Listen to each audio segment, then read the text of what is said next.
Once upon a time, you and all your kind lived underneath bridges, had ridges for ribs that dropped off into empty chests as if your hearts were all stolen treasures, as if an excavation crew were hired to dig up and remove the part of you that let you feel. And while the world above you invented the wheel, you stayed put, knowing it would one day need to roll over top of you to get to where it's going. You had an endlessly flowing supply line of food. You began to brood over humanity and made meals of our hope, as if crushing our spirits would make your mirrors cast better reflections than the ones they gave, as if the only way you could save yourselves was to make the world ugly so no one would notice you hiding in it. You learned to knit pain into a kind of camouflage, treated hope like a mirage that you could use to lure in your next meal. You lived off of our fears if you could taste what we feel. And every night, as the moon read bedtime stories to sunlight, you took darkness as an invite to head out into the world. You curled your hands into wrecking balls. Your breath became squalls. You made rocks rumble. You made land shiver. You made boys and girls pray that someone would deliver them from you. We told them, you aren't real. And then one day, the world changed. But you all stayed the same.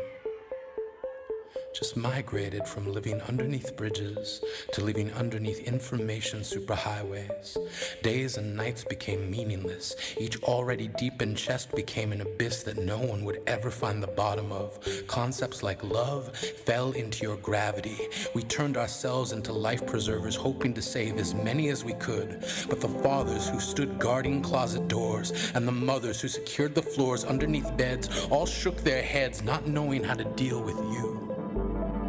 You, who crept into our lives with tongues like knives, stabbing your words into our skin. You began uploading yourselves into our homes. You had computer screens for eyes and software for bones. You turned your hate into stones and hurled them at beauty as if you couldn't bear to see anything other than ugly, anything different. You had fingernails like flint and scraped them along decency, hoping we would be the ones to all catch fire. You all had smiles like one-way barbed wire, not meant to keep us out, meant to keep us in. Voice like a firing pin, you spoke in explosions. It isn't cute. It isn't funny. You've talked strangers into death and laughed. And as each family learns to graft skin over the wounds you gave them, you hem yourselves into the scar. You have cheered on, dashed through police tape as if it were the finish line in a race of who can be awful first. Even now, you somehow see this as an invitation to turn your keyboards into catapults, wondering which one of you can be the first to hate this best. Your loathing, already dressed in riot gear, ready to incite rage, as if each message board is a stage where you recite hostility, turning freedom of speech into freedom of cruelty. We are stuck with you, the same way you are stuck with you. Your mind is glue and it keeps malice fastened there like cheap wallpaper. We were once upon a time told that none of you exist.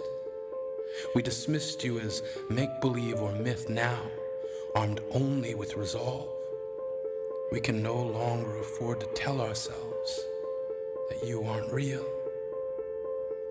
We will not let you make your dinners out of the things we feel.